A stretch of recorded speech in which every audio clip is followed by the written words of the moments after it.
Si unaona? Yaani kama tauni. Bana, huu ni mchongo wa kilimo 2025 kama ambavyo unaniona niko na wanajeshi wangu, tuko pande za Kapunga Rice Project huku. Time kama hii unaona kijua kinapopiga hivi. Hii ni mida ya lunch time ushuani, yani nyie watoto wakishua saa hizi si muda wa kula nini, si ndio? Asa hapa mwanangu mida kama hii tupo tumekaa kwenye kibanda hapa tunasikiliza. Niko na wanangu hapa. Kuna bro yuko hapa. Edwin huyo. Edwin. Ushamaliza kipimo chako? Tayari. Kwa hiyo mzigo umeshaeleweka sio? Tayari. Kuna mtu sasa hivi yuko mjini anatamani kuja shambani, una neno gani la kumwambia? Huyo mtu namshauri naye aje Kapunga aje afanye kazi kama mimi hapa. Aje apige kazi. Aje apige kazi. Mbona hela nyingi tu huko zipo? Hela ipo ni nguvu yako tu. Aje hata leo aje. Alafu kuna mtu kaniambia Edwin kwamba kwenye hela unayopata unaonga sana.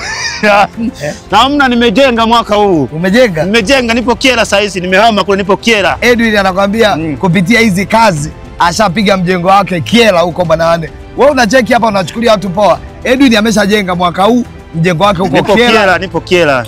Mjengo umekamilika. Mafurasopo mjengo mkubwa tu. Wa maana. Vyumba viwili. Vyumba viwili. Hatari sana. Kwa sababu ya kazi ya huku. Tuko hapa tunapiga. Kwa nini niko shambani?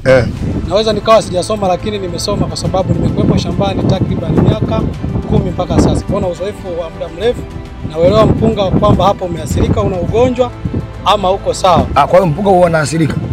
Huwa unapata na ukimwi. Okay. Ukimwi kwenye mpunga haupo, ila ni kwamba kuna wakati mpunga unakuwa na ugonjwa, kwa hiyo unakuwa hauwezi kukua au kuonyesha hali yake ya uzuri katika shamba. Kwa hiyo unapokuwa umeonyesha utofauti wa kuwa tofauti, tunapeleka au tunapiga dawa ya wadudu ili kufanya uwe sawa. Mzee, haya maneno yanasema kwamba mpunga huo unaathirika, ni kweli? Ni kweli huwa unaathirika, unakuwa na ukungu sometimes. Na kuna dawa ya kudhibiti hivyo vitu? Zipo. Ambapo ukipiga hivyo mzee mambo yanakuwa fresh. Shwari. Yanakuwa mzuri. Alright, sawa. Mwanangu Gift, niambie unaendeleaje? Uko poa mzee wa Afro? Mambo yanaenda? Okay. Kuna mtu anajiuliza anasema hivi vibanda vilivyojengwa huko mashambani ni fashion show tu, watu hawalali. Wewe unasemaje? Ni kweli watu wanalala huko? Ni kweli wanalala watu. Mpaka asubuhi? Mpaka asubuhi. Na uogopi kulala huko mwanangu mpaka asubuhi? Hakuna kinachotisha. Bado kuna usalama tosha huko, ni polini, hakuna mtu anayekuja kukuvamia. We.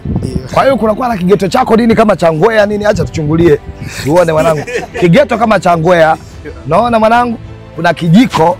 Bana njoo uone kigeto cha ngwea. Kumbe kuna kitanda fulani hivi cha kiaina.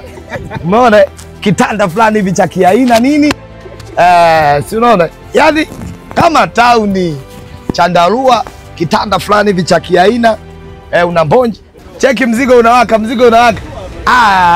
Bana unaona utamu hapa tuliko bana, tuko shambani. Hiki ni kibanda kwa ajili ya shambani. Kuna mtu anajiuliza kwani TANESCO amefika? Hawajafika TANESCO. Huu ndio utamu wa kitu kinaitwa My Soul. Umewahi kuisikia sola moja amazing inaitwa My Soul? Sasa utamu wa My Soul manawane ndio kama hivi. Tuko chaka, hebu zima tena huyo washa mwanangu. Cheki kitu. Hiyo. Washa hiyo hapo. Kwa hiyo hapa mwanangu chaji, ukitaka kuchaji simu nini kama kawa? Kama kawaida. Mna chaji fresh, umeme uhakika? Fresh kabisa muda wote. Haukatiki wala nini? Wa uhakika. Kuna mtu alikuwa hajaelewa kuhusu utamu wa My Soul. Cheki mzigo. Kwa hiyo hapa mwanangu vitu vinakaangizwa nini, uongo? Bwana si unaona? Kuna kitu kilipikwa. Si unaona? Kuna sukuma wiki hapa. Hebu tuone. Sababu wana walikorofisha. Vitu kwa ushahidi unaona kama bwana kabisa. Tumeona vivyo vitamu. Yenyewe mwanangu. Ndio. Sasa mwanangu bwana, sasa mpike au tuondoke? Naam. Tunapika. Au mnasubiri watu watawanyike? Hamna. Kwa hiyo umeona